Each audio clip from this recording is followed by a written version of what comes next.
Hello guys, welcome to my YouTube channel.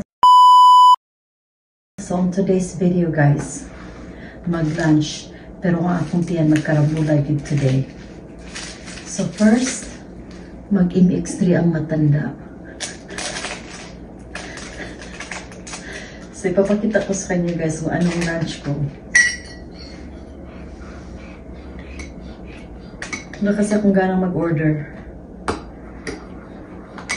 Yung kinain lang namin kagabi is lomi. Wow! Hindi naman masarap yung lomi sa ati-atihan. Oh, no! Shout out sa iyo ati-atihan and Golf Road. Hindi po masarap ang lomi nyo. Gahi kayong pasta. So, meron po akong nabili kahapon sa grocery store. Ayan. Mango. Na nilagyan ng, ang describe dito is mango slices with tahin, yung flavor. So parang Mexican thing. Masarap naman siya. So ito po ang isa sa mga kakainin ni Melby. Tapos ang walang katapusang shakoy. Nice. Tapos meron po ako ditong fruit tart. Wow! Yan, di ba? So, magkarambula karong paniud po ang ako ang tiyan. Ano ba yung hechora?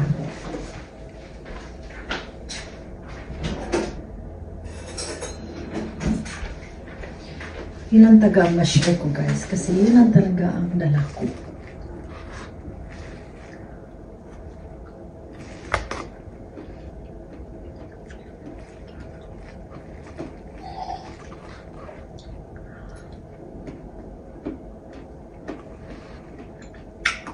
Ang sarap.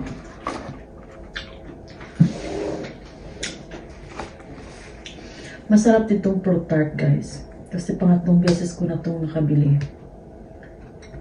Na strawberry. Na overflow siya.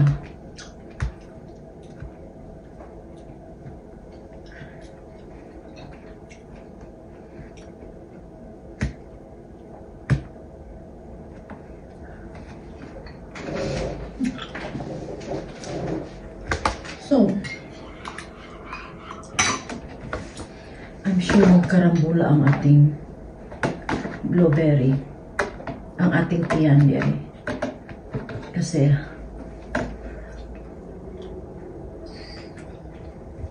kahit ano na kinakain mo ng beef. First, itong masarap na shakoy.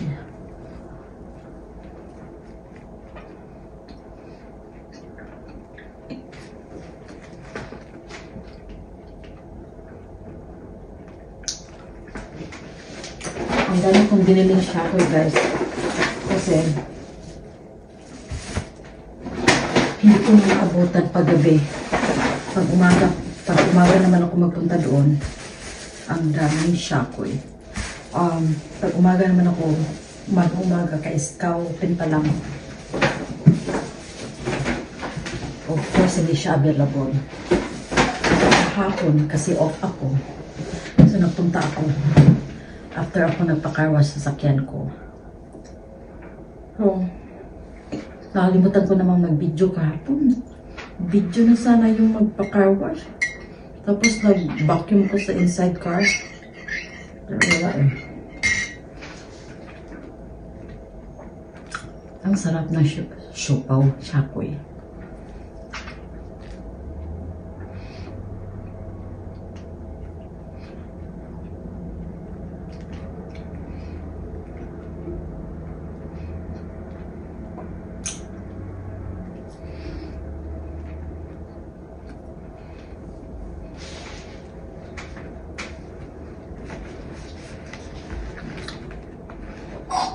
Itong fruit tart ang pinaka-finale. Yummy! Masarap talaga siya.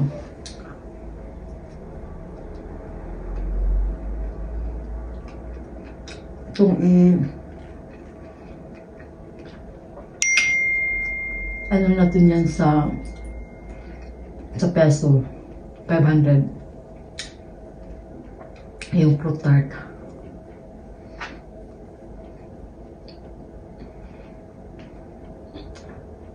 At for sure, hindi tayo bibili ng ganyang kaliit ng 500, diba?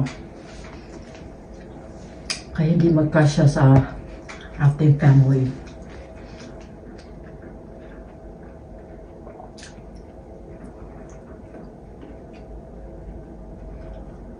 So,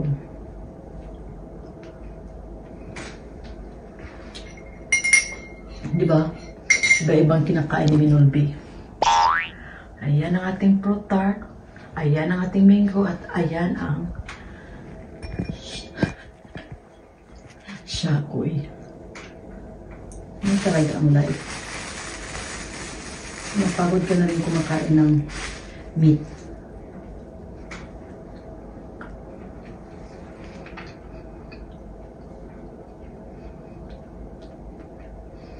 Sa mga kaedad ko, o yung ahead sa akin sa aking edad, normal ba ito magnam yung ating right side ng ito? Magnam talaga siya. Natulog ako, kahit gising ako. Magnam talaga.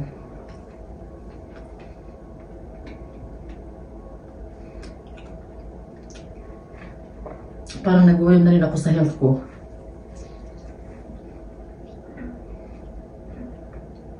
Mula nung nag-dialysis ang pamangkin ko,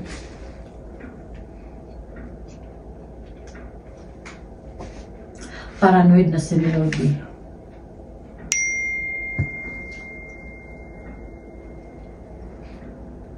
Yes, sinusurrender po namin ni Lord, pero tao lang kasi ako, di ba? So,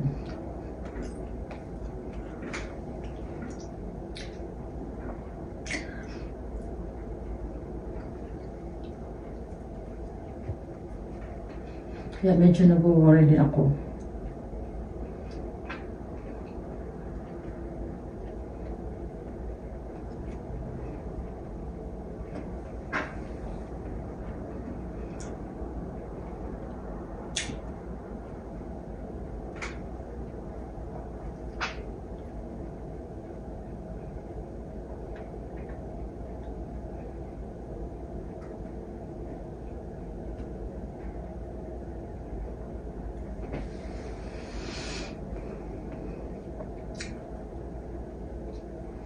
Nawawali talaga ako. This is normal, di ba?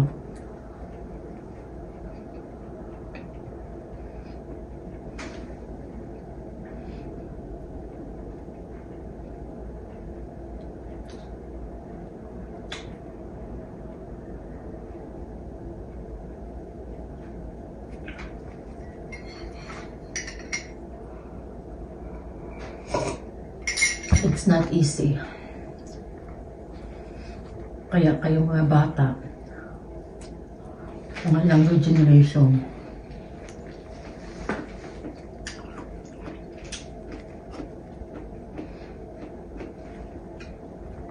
be wise na sa kakainin. Nag-worry din ako sa aking pangalawang anak kasi mahilig talaga ng fast food.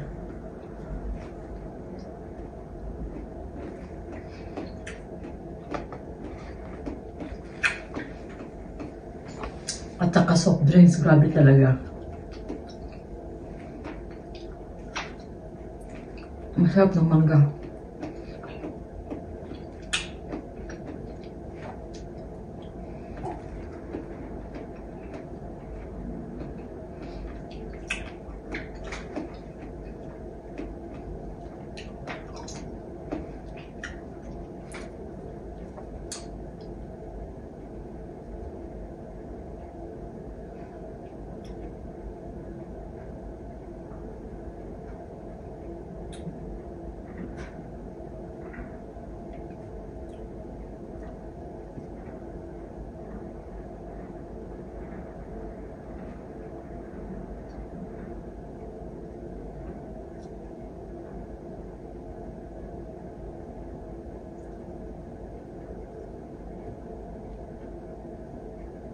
Para lang na yung video si Minulbi. Ako hindi ako problema mag-post. I-post ko kung anong i-post ko. Magkaroon ng kita or wala. I don't care. Basta mag-post joke ko. Who cares?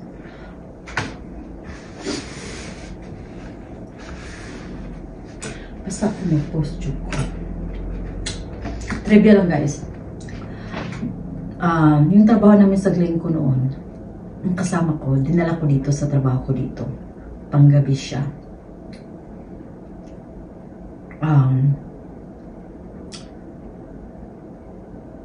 First, prangka kasi akong tao eh. I don't hold back no more. Since na tumanda po si Minulbi, hindi na po siya nag-hold back eh. She doesn't care kung masaktan ka sa sasabihin.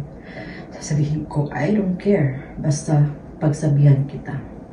Kasi sabi niya sa akin, ako pa naman nagdala sa kanya dito. Paano siya, sabi ko, how are you gonna make $8,000 a month kung hindi ako nagdala sa iyo dito? Nakalimutan mo?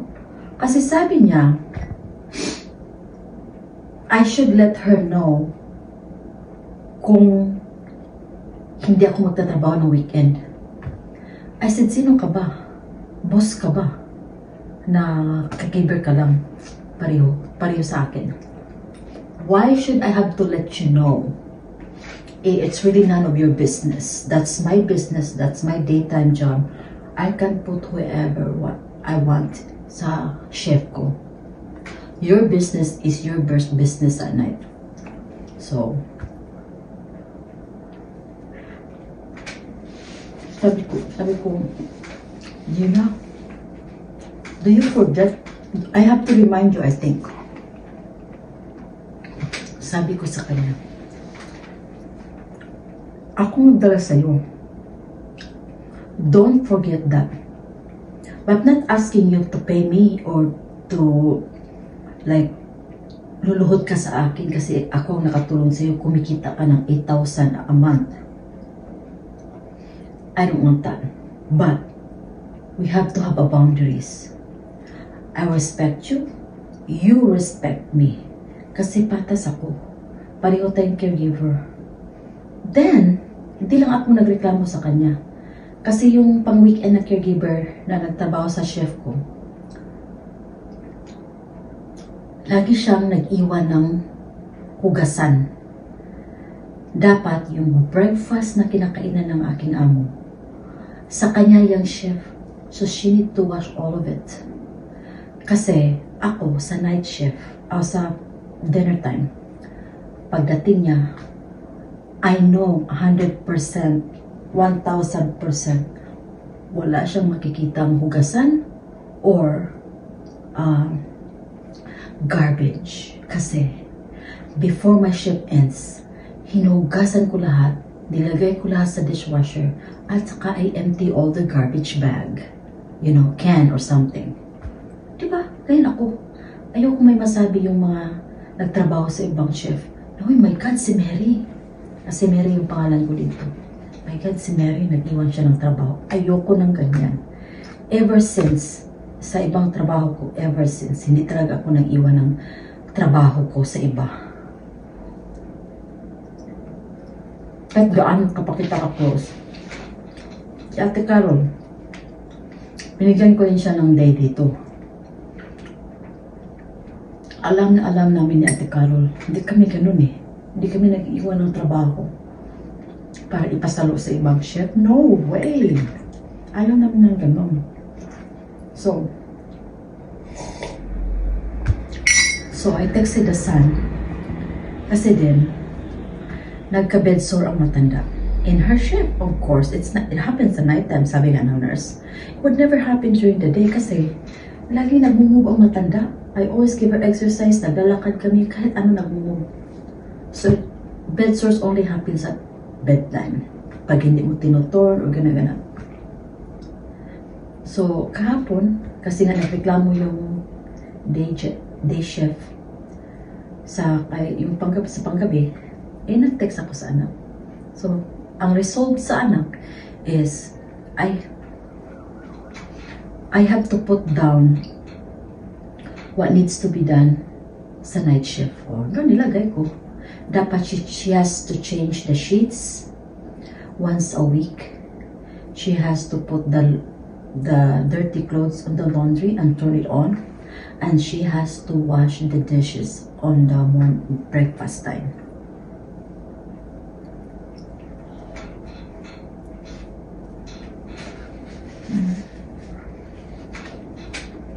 Dapat respeto. Kasi nagtatrabaho lang tayo.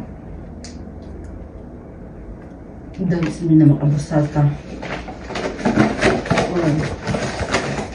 Tataas yung pagkatao ko kasi nga nabigyan ko siya ng trabaho. No, I just have to remind her kasi parang nakalimutan ata niya. Why should I have to let her know kung mag-day off ako? Kasi gusto niya yung kaibigan niya ang ilagay ito. No! No way! Ako mag-decide kung sino ang ilagay ko dito. So, ayun. Dumating ako kanina, past 8. Akala ko wala na siya. Doon pala, nagwawash pa rin siya dito. Kasi hindi siya mabilis kumilos. Kasi yung 12 hours, tapos yung breakfast ng mga matanda, hindi naman masyado marami. Pero mabagal talaga siya, para siyang bata. So, hindi ko siya pwede i-baby kasi nga matanda pa siya sa akin. 55 years old. So, ang ayoko mag-attitude yung mga kasamahan ko sa trabaho kasi ako, fair akong tao. So yun lang guys. Thanks for watching on my video. Boring talaga ang pagiging caregiver, but very rewarding kasi nakikita mo ang improvement ng amo mo. Ako napaka-proud, sobra akong proud ngayon kasi na-improve po ang amo ko from wheelchair to walking na siya, di ba? So, I'm so grateful and forever be grateful. I would never forget of saying thank you ni Lord kasi I would never come to this place sa mga pamilya ng mga amo ko kung wala si Lord. Nakarete na yan sa mga palad natin kung saan tayo at kung saan tayo magtatrabaho. Nakalinya na yan. So, hindi natin mamalimutan yan na everything that happened to us, it's from God. Kung may magkasakit man sa pamilya natin, gaya namin na nakadialysis yung pamangkin ko, tinetest yung faith namin lahat. Kasi, alam naman ni Lord na we always keep praying, pero tinetest pa rin niya na yung mga pinaka-heavy na hinaharap. So, thank you guys for watching. Thank you Aljen, thank you Nisma, thank you sa kay Bro Ermin, thank you sa mga ka-team ko dito sa US, Sword Team USA, kay Sis Mai Santos, sa Sword Fanatics, Planet Sword, Muchaanong Vloggers, subscribers, followers, thank you guys so much. Be kind, be loving, no bashing, support each other, and be happy kung anong napupuntahan ng ating mga kasamahan. Yun lang, walang silusan. Bye!